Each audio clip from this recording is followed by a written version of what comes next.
Welcome to the Fresh and Fired Up podcast. I'm your host, Dr. Emily Marshall, here to help you function at your best in health, fitness, and life. And today I have a very special guest on because Haley is actually not back yet. She will return eventually.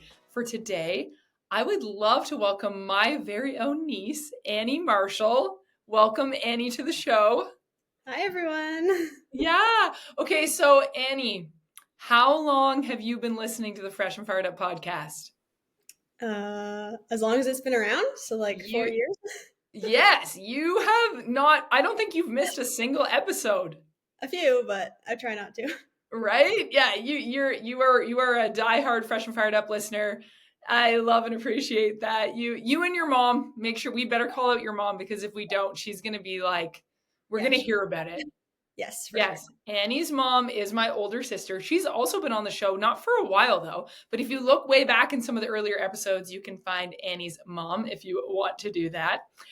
But as for Annie, I was so proud of you for just coming up to me. We were visiting because we don't live in the same area of the country. We were visiting back home where I grew up in the summer, and Annie very courageously asked if she could be on the show. So ask and thou shalt receive, right, Annie? So are you okay? Let's dive into some of the stuff that we're going to talk about though. So quick intro for Annie. She is a student. She loves different types of physical activity, and we're going to get into, sports, not sports, more fitness. You can fill us in on all the deets of the things that you're doing. You also love horses. You have horses. You take care of your horses. It's very cool. So Annie, tell us a little bit about yourself other than what I just said, or like add in some of the details for us. Okay, so I live in Ontario. I'm 15 and I'm in grade 10. I do have 2 horses that I love to take care of. I love to ride them. I play rugby for my school. That's one of the physical activity things that I like to do. I also like to weightlift. That's something that I'm doing right now with my rugby team. We're doing like winter conditioning, which I find a lot of fun. That's so great. And it's interesting, when we were talking about doing this podcast, you had mentioned to me that earlier, like more in elementary school, you wouldn't have really considered yourself an athlete specifically, or you didn't feel like you're the most athletic girl.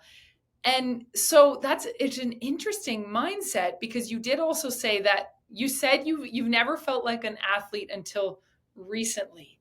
So What is some of the shift that has occurred for you? Tell us a bit of background on that and what's gone on with your mindset. Yeah, well, I think it's a lot of like confidence. I think when I was younger, I really struggled to like have self-confidence, like in my body and also like with learning and things like that. So when I was in elementary school in grade 7 and 8, I tried some sports. I wasn't a basketball girl, hockey girl like most people my age. I feel like I had a really like athletic cohort, especially in grade 7 and 8. And I struggled with some of the sports teams that I would try out for, that I would get cut and then I would try again next year. I would get cut again. And I feel like that affected my confidence with that. Like, I never felt like I was really good enough, or felt like nobody wanted me to be on the team, even if they weren't saying that to my face. So I feel like this year and last year in grade 9 and 10, I feel like some of the sports that have been more inclusive to me and that I feel like I can be good at, that it's helped to improve my confidence and help grow that it's something that everyone can do, is to grow their confidence. Yeah, that is such a good thing to bring up, because so many teenage girls struggle with this, like in one way or another, not feeling like they're good enough and not having high confidence, like you said, in their own bodies, or it could be, we've talked about academically versus athletic ability, and there's so many different facets of how we can view ourselves, right? And I feel like it's not just a struggle for teenage girls though. A lot of grown-up women have this too. It's almost like they never actually learned those lessons. Like you're starting to come into this self-awareness and realize things at a fairly young age, versus this can be something that affect women for many, many years. And I feel like as adults, women, they can just get better at hiding their insecurities. or not talking to them, not talking about them as much. And so there's little bit less vulnerability there. So for you to have this conversation and be vulnerable, it can be very helpful for other people to open up and kind of create that awareness so that they can realize, oh, confidence is something that I can still grow in. So Yeah. I think that's really awesome. I just want to commend you on that. Because so many times it's like, unless you've been on a competitive school or club team, or you're specifically like working in the fitness industry, it can be harder to develop that confidence. So for you, I like that you said, it was a little bit of a different type of sport that you ended up getting involved in. Because I think the earlier ones were more like a basketball, volleyball, that sort of Yeah. thing. Yeah. Yeah. Volleyball. I did relay. Relay was something that I tried to do because I really like running. And that was, I think, the most disappointing thing for me. I Oh, didn't- yeah. Because you do like running, but now you're running in rugby, right? Yeah, in rugby, and I did cross country the last 2 years. It's Oh, that's something so that good. I need to do. What rugby position do you play? I'm a winger, so I'm like one of the players that would run the most. I'm Oh, kind of yeah. in the line of backs, it's called, Yeah, and yeah, we run a lot. that's awesome. That's the same position that Auntie Mel played, by the way, when we played in high school. Did she tell you that? Yeah, yeah, she I'm told sure me. she did. Yeah, I didn't. My first year I played the 8-man, which like the 8-woman for girls rugby, right? And yes, then I played fly half. that's cool too. Yeah, fun times. That's Yeah. exciting. So here's my question for you. What would come into your mind when you hear the word athlete? Like, what in your mind makes someone a real athlete? That might That's have changed for you too. Yeah. Well, I think like when I was younger, like the athletes were girls that would do like every sport. They were just good at everything. It seemed to me like they were just naturally good, naturally athletic, strong, fast, fit. They did sports like in school and outside of school. Like a lot of them would have grown up doing like hockey. And for athlete, like an athlete now, I know that it can be anyone that it's a way that you can view yourself and being fit for yourself. And it could be running, it could be weightlifting, it could be a sport, it could be just walking, depending on like your stage in life.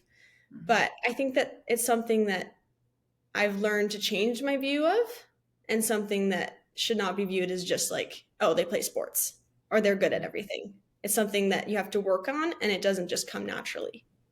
Yeah. And lots of times when you're viewing other people who are at a different stage that seem like they're good at everything, they've often started at a younger age, or they may have been raised in a way where their parents or they have another family member or friends that have really put a lot of time and effort into developing or to helping them develop skills in a person's sport, like in a specific sport. Yeah. And so that can be part of it, right? And I think we can get this view where that you're only athletic if you're the best or if you're one of the best players, right? And so many times when you look at the teams that do the best, it's not always the one with the all-star best player. It's the team that plays the most cohesively, Yeah. right? Yeah, for And sure. so you have to shift your mindset with that because it's not just like, okay, so the team that won the gold medal, they're the ones that have the one, like they're the best, right? It's Yeah. like, no, all these players are here, whether or not they won this tournament or not, they've still done all this training and they're still working hard on it, which is means they're developing their athletic skills. Mhm. Yeah, no, that's good. And then, so my question then is when you think about identity, right? It's like, Mhm. how do you identify yourself? It's the behavior, it's your mindset, it's your uh tell me a little bit about that. I'm just trying to word my question better because I just have a few thoughts that are wrapping around in a spiral here. It's almost like you talked about confidence, right? But there was this gap for you in time where you maybe had some insecurities. Yeah. Do you think that that was coming out of self-doubt, comparison, a combination of a couple things? What do you Yeah, think was going on there? I think it was a little bit of both. I actually kind of find that interesting that you brought up the word identity, because that was my one word 2 years ago. I pick a word for the year and focus on it. And like find things that relate to it. So I think it's really interesting. My identity, like, it's not just a sport that I can play, right? Like, also as an athlete, it's not just one thing. It definitely, like, working on my identity as a person who is fit and strong, it's something that definitely could be affected by comparison, for sure. Like you're saying, like comparing myself to people who I thought were just all around amazing athletes that were my age, that were older. Yeah, Yeah, it's that it makes a lot of sense. And before we hit the record button, Annie and I were just talking about how there is this glorification of athletes in our society. It's like people look up to them. If you get all the sports awards in school, you're the coolest person, right? And if you think about professional athletes and how much they're idolized, I really don't think it's our goal to be idolized because we don't want to make idols, right? But people do that. They put them on a pedestal, right? It's the same thing as celebrities in whatever movie stars and stuff like that, right? And so when you're thinking about that, it's like you could be going, you told me a story about awards. Are you comfortable sharing that story? Okay, yeah, so share us that story because that will give some context to this whole part of our yeah. conversation. Yeah, so this year, a few weeks ago, I we had an assembly at my school, at my high school, and it was the honor roll assembly for last year for grade 9 for me. And we had like all of the maybe academic people. They would walk up on stage, they would receive an award if you were like the highest mark in that certain course or class. And out of the 8 courses that I did last year, I got 6 awards. And it was a little like nerve wracking for me getting up on stage because it was like you'd go up on stage, you'd get your award, and you'd go sit down. So then ended up going up like 6 times and waiting in line and getting my award. And a few other people were up there with me like repeatedly, and they kind of were like, "Oh, this is so embarrassing having to go up time and time again." And I got an award for my gym class, which was really surprising to me. My gym class, I feel like I did good in it. I feel like I put forth my best effort. But when I brought home that award, my parents were like, "Oh, that's surprising, but good for you. Like, good job." And I almost thought of like the coaches that I had in my elementary school that cut me from teams. And I kind of wanted to take that award and be like, "Look at this. Like, you shouldn't have cut me from that team. Like, look Yeah. where I am now." Look But how athletic I am. yeah, so it was kind of an interesting thing for me to like be like, oh, well, maybe I am a better athlete than I thought I was, or than I thought I wasn't an athlete at all. Like, no, I can't run, I can't do any sports, but now like it's something that you grow at and you learn at, and it's something that's changed for sure. Yeah. Yeah, well, and the fact that first of all, congratulations on all your awards. Like, nice, because it shows how much effort you put in. You hold a high standard for yourself. Yeah, You put in effort and time, and the hard work pays off. And I find it interesting because even when you're going up on stage and you had a few other people, right, who were up there quite a bit with you, yeah. and you feel embarrassed, right? You're in front of your peers. There's a lot of pressure. It's like, okay, but why? Like, why is that embarrassing? Yeah, it was interesting because my mom said the same thing. She was like, "Well, you're being pointed out for the good things you've done." I was like, "Yeah, that's true, but all of like the cool people, I guess, were just sitting there. They didn't get up once." And it was Right. like, "Oh, well, now they're setting me apart from like all the other Yeah. people, all the people who are like normal almost, all of the popular kids." And it was like repeatedly getting up and down, and you're getting up there and like, "Oh, I hope I don't trip and everyone doesn't laugh at me." Like I don't know why Yeah. it was embarrassing, but it was like I was being pointed out for things that I had done good, but some people were like, "Oh, they're just a nerd. They're a teacher's pet," which maybe Right. they weren't saying that, but for me, I had that self-confidence thing of like, "Oh, well, what if they are? What if they're thinking that but not saying it? What if they're talking behind my back?" Right. Kind of that skepticism and wanting to be liked and loved and also not high school is tough that way, right? Because there is a lot of gossiping that goes on, or even are you comfortable sharing? You don't have to say who said it or anything, but like some of the comments that were made to you after. Yeah. Yeah, well, a girl in my class, she walked past me as she went in the room to the when we returned to class, and she said, "Where are your glasses, nerd?" And I didn't say anything. And I thought, well, I left my glasses at home today because I'm not confident wearing them. Yeah. Thanks for pointing And it then, out. yeah, Yeah. and then Oh later, man. she goes, "Is your dad like Albert Einstein or something? Like, where did you get all your smarts from? Is it genes?" Like, which really hurt more because I think, well, no, it's not just genes. Like, I work to get good grades. I Yeah. put forth like my best effort. It's not just, oh, it runs in the family. Yeah, exactly. It's almost when you think about it, when you had some of the view that shifted for you when you saw the athletes and you were, the athletes when you were younger and you were thinking, oh, they're athletic and I'm not. And you're like, oh, they just seem like naturally good at this. Mhm. There's probably some of the thought process that that girl brought up was her thinking, oh, well, you're just naturally good at this. Yeah. Right. Which is not true. And then remember, I was like, did you ask her, do you know the difference between a fixed and growth mindset? I should have. I should have thought of that at the time, but I didn't. That's okay. No, but the fact that you, Annie, you're very humble and you are very kind and in your virtue, it's not like you're snapping back at the person, No. but really that person is bullying you. That's a form of bullying, right? Yeah. And so you took that very graciously, but let's also use this episode to be like, okay, if you know someone who's a bully, if your kid's being a bully, you should probably tell them to stop Yeah. that because it affects people's psychology negatively.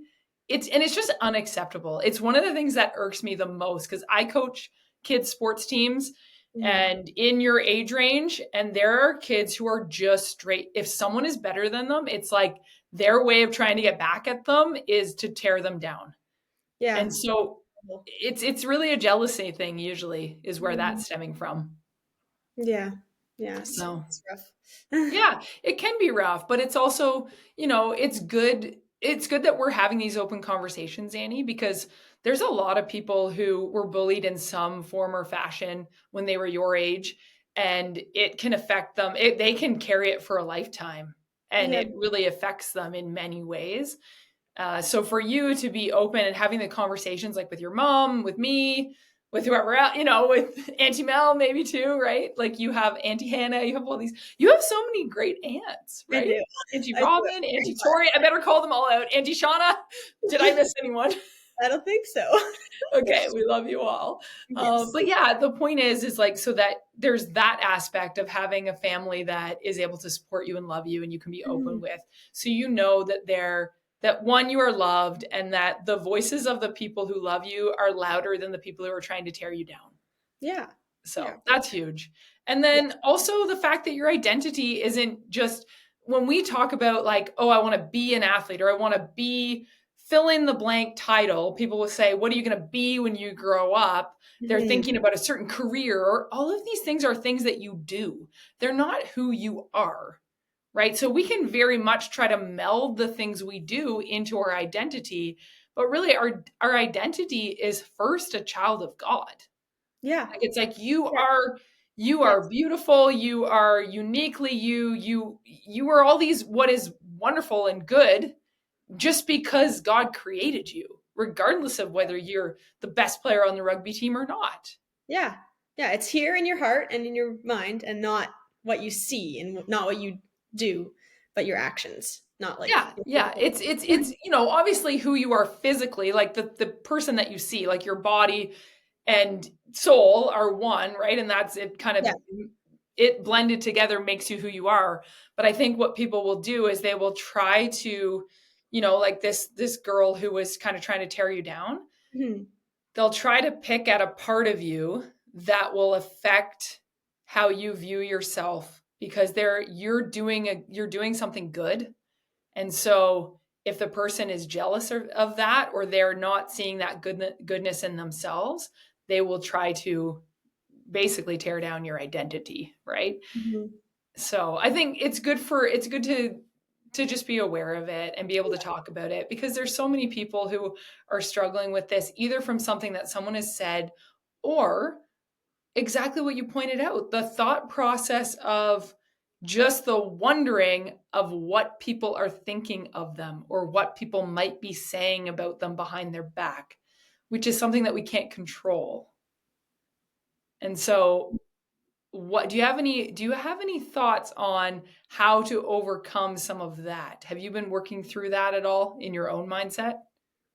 Yeah, well, like it's it all wraps back to confidence for me, and it's definitely your identity of kind of what you brought up before of like knowing that there's a community of people, of your friends, of your family that will surround you and love you for who you are and not what you can do. That's what my mom often quotes. It's who you are, not what you can do. Mhm. And I think it all like ties into that and the things. It's not just one thing that you do.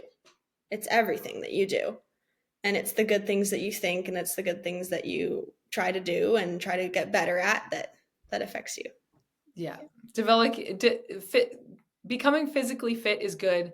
Developing your character alongside it is even Yeah. better. I bring this up to Wesley, like your little cousin Wesley. I'm like, dude, it's not just whether yes, you want to do well. Obviously, you're playing this sport, you want to do well, but so it's also how you play the game, right? Mhm. Like, be a good sport. If you lose, lose with character, Yes. not, and then come back to your training session and train harder or practice different skills, but don't just sit there and pout or be mad at the other team or complain about the other Mhm. team. You know how people will do that. It's Yeah. like, well, you're not being a good sport. You need to develop your sportsmanship as Yes. well, not just Yeah. your physical muscles. Yeah, I think that's something that even like a lot of teenagers could learn too, because it's a big thing. Like I've heard of people say it at my rugby team too. Like, oh, once I'm fit, people will like me more. Once I have abs, all the guys will like me. But they don't realize that it's really your heart and it's really your character. And Yeah. a lot of people are like, oh, I want a girl that looks like this, but they don't know that it's truly you, not your body, not your looks that matters. Hmm. Well, and I think it's one of those things like whenever you're wanting to better yourself, I think athleticism can be part of that, right? Like when you're Mhm. saying like, okay, what's in your heart and how Yeah. you care for others and how you love the people around you, that's like the most important. But then Yes. often out of out of that, when someone has good morals and good work ethic, that like being doing exercises and being physically fit often goes along beside that because Yeah, it is. your mindset, right? Your mindset ends up being, okay, I always want to do a good job for the sake of doing a good job because you have good work ethic, right? Yeah. So some of those physical attributes you listed often just come along with it because you're just putting in time and effort, Yeah. but it's not the sole focus where it's like, oh, well, the only thing that matters is that I have abs. Well, guess what? All of that changes throughout different seasons of your life anyways. As soon as if you're a woman and you end up getting married and getting pregnant, well, your abs expand quite a bit. I'm not saying you can't rebuild them, but Yeah. it does change, right? Yeah, So for what we don't want to do is center that as our only focus sure. because that's always going to be shifting and changing. Yeah. And Yeah. so what you're saying, there's a lot of wisdom in. So I wanted to shift gears a little bit, Annie, unless you had anything else to say on that. I think that's good. Okay. So this whole idea of thinking about traditional athletes, some of the most common sports, and we think about the most popular professional sports shape Yep. that for a lot of people, right? You think about like world soccer and then Mhm. NHL and NFL, those are all, in the baseball leagues. And it's kind of like, okay, these are like the big sports. And I think for women, the sports you can at least get paid the most money in is golf and tennis, I believe. Oh, Those two are like the top paying sports for female athletes. I could be missing one, but anyways, but there's lots of different traditional sports that you could play. yeah. I think people forget about non-traditional athletes. I'm going to call it non-traditional. I'm not quite sure if Yeah. that's the term, but think about your horses. So horses are a huge responsibility. They Mhm. require strength, discipline, routine, a financial investment. Like Yep. there's a lot, like lots of girls who ride. Yeah, it's a lot. It So is. like talk about that a bit because I think that's a very athletic thing. All right. Yeah, it definitely is like athletic and it kind of incorporates a lot of you. It's like something that kind of just takes over your life if you let it. Like when I first You got my become a horse. horse girl. Yes, yes. When I Yes. first got my horses, I had no idea how much I would learn.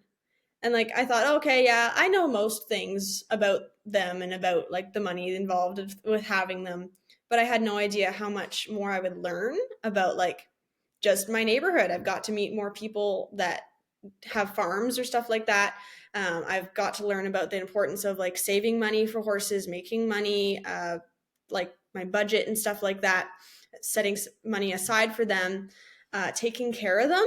Like I want to do sports too, and I want to do other extracurricular things, but horses are like, that can take a lot of time. Like your whole weekend can just be riding, mucking a stall, like cleaning stuff, cleaning tacking up, brushing. Like it's a thing that incorporates like your whole life almost.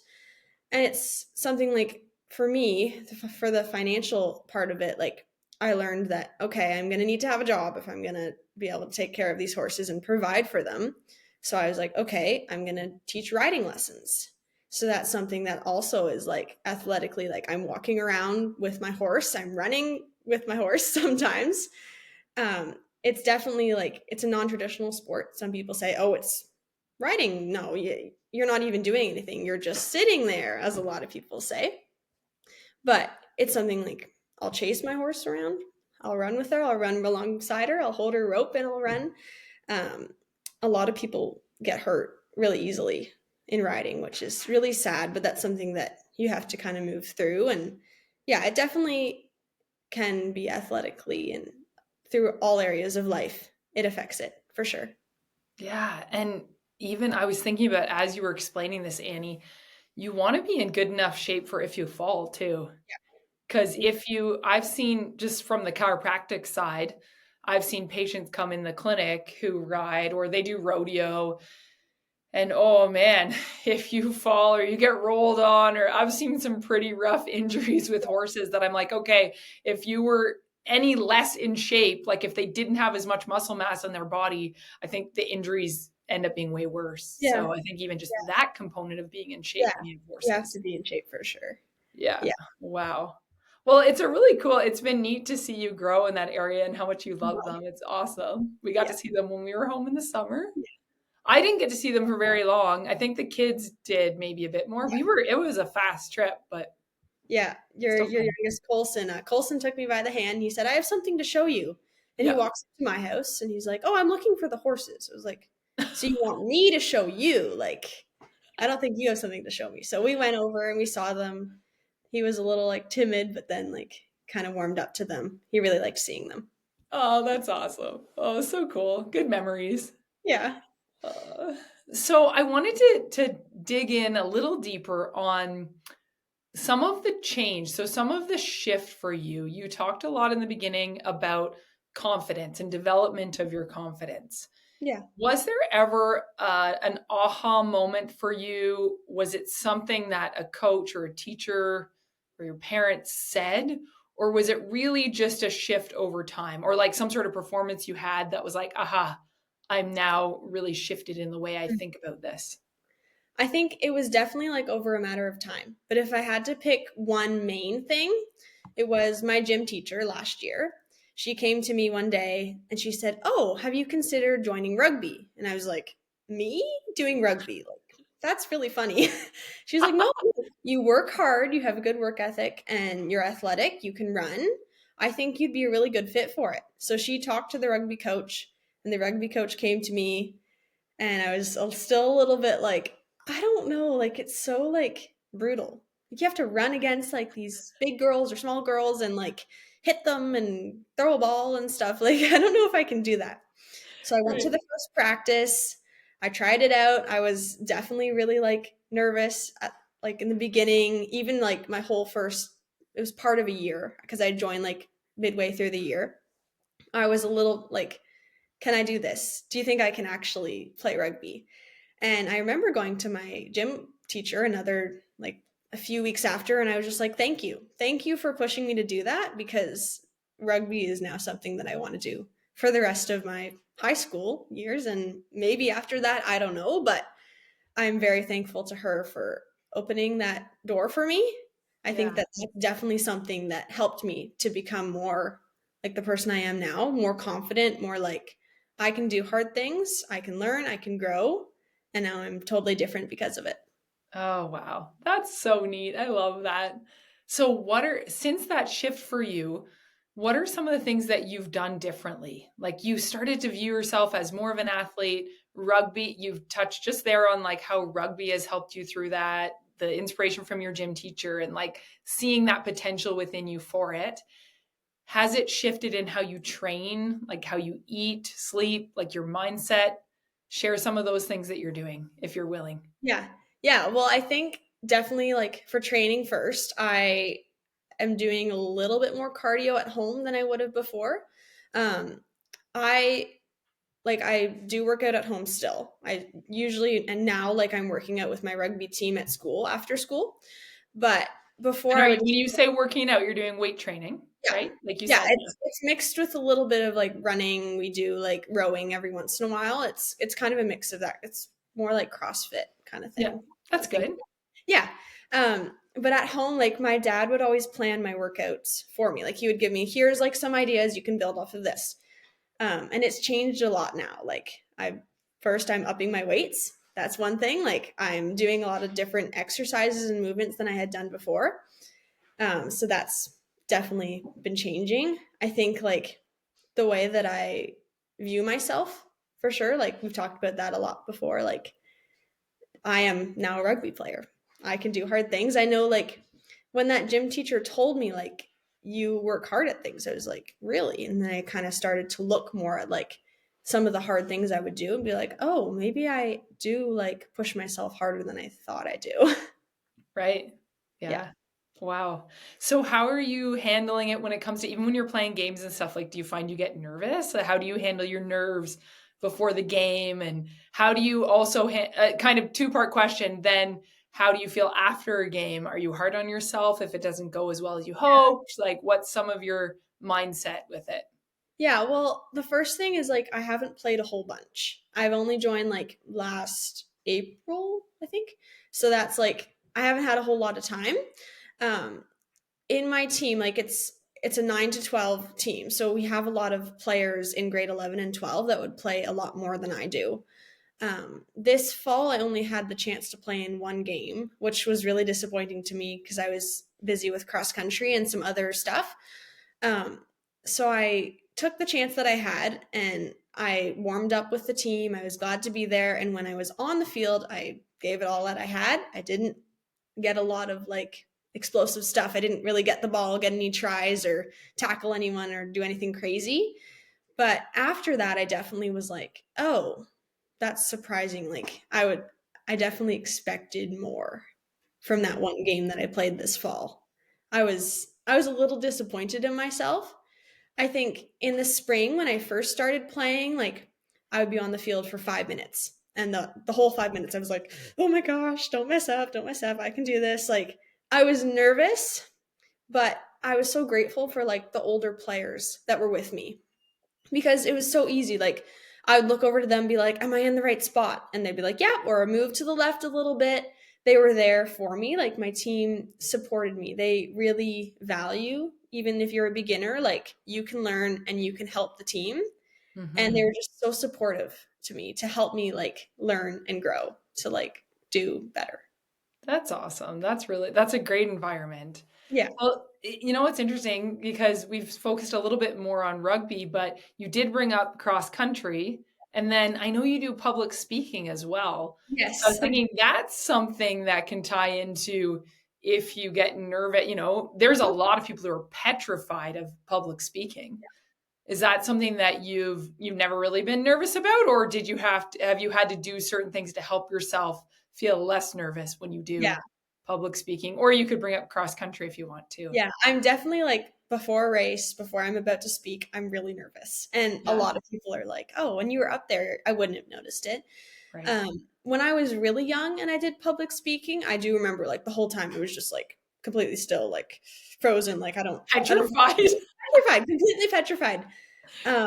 But in grade 8 and grade 9, I just remember like I would be so scared and I would be like, okay, it's fine. Once you get up there, it'll be fine. And I got on stage and I would walk up to the front and then everything would just like go fine. I would be able to relax. I would add in like my own little words here and there. I would be able to stay on script, but like express what I'm feeling and express my words good. And I think that it's the same with running, that I get up there and I get to the start line. I'm like, oh my gosh, what if I wipe out? What if I get last? What if I can't finish? Like, and then I start to run and everything is just like, okay, it's okay. All I have to do is finish this race and try my best and do my best, and it will be okay. Your training kicks in, right? Yes, it does. Yeah. That's good. I did cross country when I was younger too. Yeah. Did you know that? I think Did I you know that I got hit by a car in a race? I heard, yeah, my grand, yeah, Yeah. Nana told me that. You remember that? Yeah. Well, you don't remember. You weren't there, but I you was told not the story, right? I know. I was a rough one, but I finished the race, and Grandpa's like running alongside me. I mean, my there. dad, but your grandpa, Yeah, right? He would have been like yeah, running alongside yeah, me, helping me finish, and it yeah, was yeah. yeah, And then good. told me, I was like, there is no way that she got hit by a car. Oh, maybe she did. Yeah. You never Well, we know. survived. That's quite the story. Resilience. Yeah. Oh, so Annie, I'd love to have you give some advice and perspective, because lots of times, I have adult guests on here. We're sharing this with women, but if you're listening to this and you have teenage daughters, sometimes it's good to hear it from a peer. So I would love to, hopefully a mom will listen to this episode and be like, wow, I need to share this with my daughter. So if it's a girl who's listening to this, who's maybe your age or, somewhat close to your age, if you could give this girl some advice, like if a girl listening who plays a sport but never calls herself an athlete, doesn't view herself in that way, what would you say to her to encourage her? All right. Well, first of all, you can do hard things. I think that's a big thing. Like, I worked a lot on my like self-talk, positive self-talk. My mom had been helping me with it a little bit. I have like a little kind of like a daily devotional routine that I do. I read part of my Bible and I do like a little Bible plan on the Bible app. And then I have in my notes, I have like a certain series of things that I say. So, one big thing for me that I worked on this fall is that I feel very clumsy when it comes to catching the ball in rugby. And so I said to my mom, I was like, I'm so like disappointed in myself. I'm in grade 10 and I cannot catch the ball. And I was like, definitely a confidence thing. I was like, I'll go and I'll have my hands there and it'll just like, I didn't catch it. Right. So my mom said, well, it sounds like you're really struggling with your confidence and with what you're saying about yourself. So she said, how about you use the verse Philippians 4:13, I can do all things through Christ who strengthens me. How about you say that every day? So I would say that. I'd say Philippians 4:13, and I'd say I can do hard things. I can catch, throw, and kick the rugby ball. I can tackle, run, and run with confidence because God is in me. And then I had another verse I would say. And after that, it was just like up from there. And I feel like it really helped me with that like positive self-talk to work on that and to view myself better. Because it's really like the things you say about yourself that will help you to build your confidence. That'll help you to view yourself as an athlete. That's beautiful. That's so good. Are there any other things that you would add to that? Like if you could if you wished that moms in general knew more of how to encourage their daughters. Like obviously your mom was really encouraging in this scenario Mm. for you, but there's probably times when you feel a disconnect, or maybe you notice something in your peers and you think, "Oh man, I wish that someone would help them or encourage them more," right? Yeah. Is there something that you wish more moms knew about how to encourage their daughters when it comes to either sports or confidence? Yeah, I think that's tough. Like, I think it depends on the person and the mom, but I feel like sometimes the mom just needs to be there, just give the girl a hug and be like, "You can do this. It's you're going to be okay." And then there's sometimes that they have to be like push them, I think, and be a little bit more rough and be like, "Come on, like you can do better than that." And to kind of give them that little shove like you used to do to me. Right? Yeah. Well, it's kind of like the mix between the tough love, but then knowing that no matter what, you're going to be there for them, right? And I Yeah. know there's times when Violet has pointed out to me, she's like, "Mom, in this situation, like you've given me like 1,000 instructions and things to work on, and I really just wanted you to listen to what I had to say Yeah. and then give me a hug. And I didn't want you to give me like a full speech after." Yeah. And I'm like, "Oh, you should listen to the Fresh and Fired Up podcast, like Annie." Because Violet's like, I'm not listening to it. I hear enough from you, Mom. So long. Yeah. Right? And she's just like, I don't want to hear you talk about protein. You already tell me I need to eat more protein. Oh, that's funny. It is pretty funny, but no, that's helpful though. And it really is. It's situationally dependent, but there are some things that I think can have a broader spectrum. Like how you brought up confidence. A lot of women struggle with their confidence or not Mhm. feeling like they're enough. And some of the advice that I could offer is some of the things you've said, Annie, struggles that you've had that you've grown through, and you're going to continue to grow, right? Now that you have that awareness. Yeah, for sure. If I had your mom on the episode, some of the things that she struggled with might be similar to things that you've been struggling with, Yeah. right? She might have had similar struggles in her younger days because often as moms, our kids are picking up on our insecurities too, and we don't even always realize it. Sometimes it's a subconscious thing, right? And it's not just moms; it could be your dad too, and it could be other people around you. But the whole point is, we hear the people that we are surrounded by. We hear them talk. We see the joys. We see the pains, and we pick things up. And some are good and some are bad, and that's okay because that's part of being human too. And it's never going to be perfect, right? There's going to be the things that you have to navigate through life, and that is part of what can make you stronger, and it's part of what can help you develop resilience too. So I think that that's some of the stuff that you've been going through.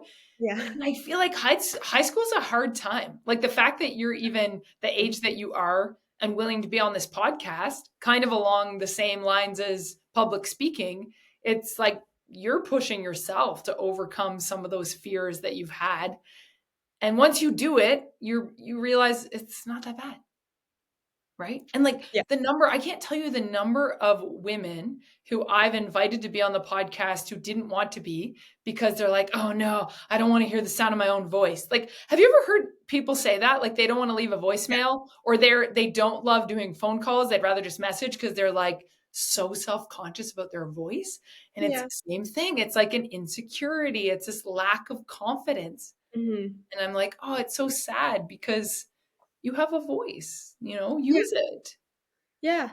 Yeah, Yeah. that's like at my church I'm on the worship team and there's a few people that are like, "Oh, well, I could sing, but like I'm too scared to be up there." Or like one Right. of my friends, he can sing and he'll sing with us, but he's like sometimes a little quiet. And my parents are like, "Come on, sing up." And he's like, "Well, I don't want to have voice cracks," or like I Right. don't like self-conscious about that. I mean, like Yeah, so no, it makes sense. And it's like, oh, well, sometimes you need to make those mistakes or you need to, just be okay with that. There's going to be times where I was talking to Violet about this yesterday. I was like, there's a third of the time where you're maybe not going to feel at your best. But yeah. that's where you do it anyways. You train through it, you work on it. And you come to a point where you start to accept the fact that it's okay that there's days where I'm not going to be performing at 100%. Mhm. There's a third of the time where you're going to be like, okay, I feel like I'm pretty average, doing okay. And then there's about a third of the time where you're like, feeling on my A game today. Like this is a good day, right?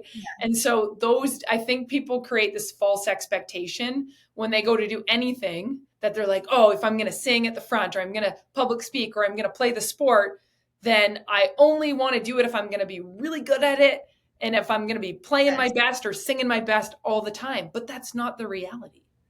Yeah. And so that's something Yeah. that people, I think, just have to overcome. And I think the first way to do that is just take action and just start doing it. Because Mhm. one, you'll start to get better at it. And two, you'll start to see that even if you do screw up, it's not that bad. If you do something that's really wrong, just do your best to make it right and Yeah. then move on. Right. Yeah. I think sometimes people just hold grudges. They'll hold grudges against others, but they hold it against themselves too. They're like mad at themselves for mixing up. And you're like, dude, give yourself some grace. Yeah. Like sometimes people talk to themselves worse than they talk to a friend. You're like, what you're saying to yourself, would you walk up to your friend and say that to their face? Ooh. No, right? So why are you treating yourself like that? I feel like that's just something that needs to be said Yes. to more Yeah. people. That's hopefully an encouragement because, you know, I coach women in their 30s, 40s. There's women in their 50s that probably listen to this. I don't know all the ages of our listeners, but you know what's wild? A lot of them still don't see themselves as strong. They're going to the gym. They don't view their bodies as good enough. They don't think they're real athletes or the same sort of struggles. And I think the fact that you are growing in this confidence now in high school is truly beautiful, and that it's inspiring to other people. And the fact that you're practicing this skill that most women don't get taught till much later is great. And I'm excited for other girls your age to listen to this episode. So Me if too. you are listening to this episode, please share it with a friend, because we want to spread hope and love and help them grow in strength and confidence. And Annie, is there anything else you want to say to end off the episode? Think I that's feel it. like you've said a lot of awesome things so far. So thank you so much. And make sure you guys click the subscribe button. Find us on YouTube, Apple Podcasts, and Spotify. And in the meantime, oh, wait, Annie, are you going to say the outro? Yes. And in the meantime, be free, feel fresh, and live on fire. Woohoo!